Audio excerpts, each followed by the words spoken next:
گەرمیان بە سەردەمی زێڕینی بواری وەبەرهێنان تێپەڕ دەبێت.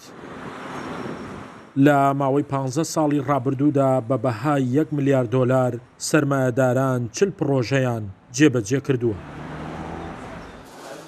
کەلار شاڕێی کارەکانە و سەرمایەداران بە نزیکی لە 95 پرۆژەکانیان لە سنووری گەرمیان لەم شارە بنیاتناوە. بە پێی نوێترین ئاماریش داواکاری بۆ جێبەجێکردنی 150 پرۆژەی نوێ پێشکەش بە بەڕێوەبەرایەتی وەبەرهێنانی گەرمیان کراوە و بەهای پرۆژەکانیش دەگاتە زیاتر لە 3 ملیار دۆلار.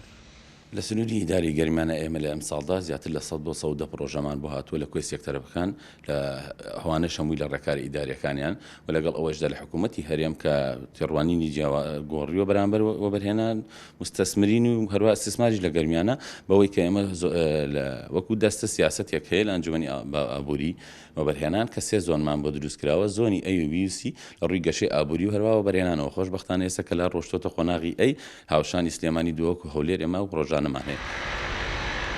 5,000 هەلی کار دەستکەوتی پرۆژەکانی وەبەرهێنانە لە ماوەی ئەو ساڵانەدا و ئەو سێکتەرانش کە سەرمایەداران کاریان لەسەر کردووە بریتین لە سێکتەری نیشتەجێبوون و پیشەسازی و بازرگانی و کشت و کاڵی. وەبەرهێنانی لێ بکەوێتەوە واتە کارێ بکرێت کە ئەم پرۆژانە کە ئەدرێ ئابووری بن و چۆن پێڵێن گەشەی بەردەوام بێت.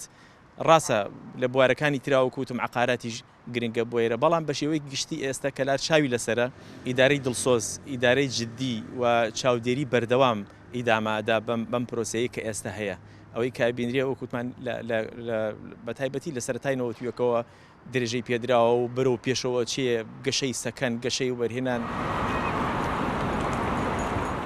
لە ڕیزبەندی پلەبەندی کاری وەبەرهێنان دوای پارێزگاکانی سلێمانی و هەولێر و دهۆک کەلار ڕیزبەندی چوارەمی وەرگرتووە و لە پلەبەندی کارگەکانیش لە ڕیزبەندی نایابدایە. بەشێک لە وڵاتانی جیهان کە لە ئێستادا بە وڵاتی پێگەیشت و پێشکەوتوو دادەنرێن بێگومان لە کاری وەبەرهێنانەوە دەستیان پێکرد. شارەزایانی ئابووریش باس لەوە دەکەن ئەگەر هەرێمی کوردستانیش دەیەوێت ببێت با وڵاتێکی پێشکەوتوو پێگەیشت و نابێت تەنها دەرامەتە سروشتیەکان بە فریادڕەسی ئابووری بزانێت و دەبێت گرنگی تەواو بە کاری وەبەرهێنان بدات. شاخەوان محەممەد، کورسات نیوز، کەلار.